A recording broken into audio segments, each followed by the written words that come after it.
তুমি কি করছো? এই যে রান্না করব, কাঠ আনতে এসেছি বাগানে। এই কাঠগুলো দিয়ে রান্না হবে? হ্যাঁ। এই এত বড় বড় কাঠ দিয়ে? তুমি এই এত বড় বড় কাঠগুলো নাচ্ছো কেন? ছোট ছোট কাঠগুলো নাও। এই যে এগুলো নিয়ে উনুনে করলে তাড়াতাড়ি হয়ে যাবে, বেলা হয়েছে অনেক। ছোট ছোট কাঠ নাও, এত বড় বড় নিতে হবে না, 2-3টা কাঠ নিয়ে চলো। দাদু তো কি কাশছে, বলছে ঠান্ডা লেগে গেছে। ঠান্ডা লেগে গেছে। লাগলো, জল ঘাটেনি কিছু না, আমি কত জল ঘাটতেছি। চলো চলো। পাতাগুলো কি করবে? উনুন ধরাবো। ও, চলো চলো চলো।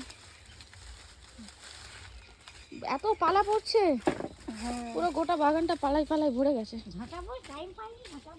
এত পালা ঝাঁটানো যায় নাকি? ঝাঁটানোর দরকার নেই। আম মুকুল বহুত তো হয়েছে। পুরো বাগানটা পালাতে ভরে গিয়েছে।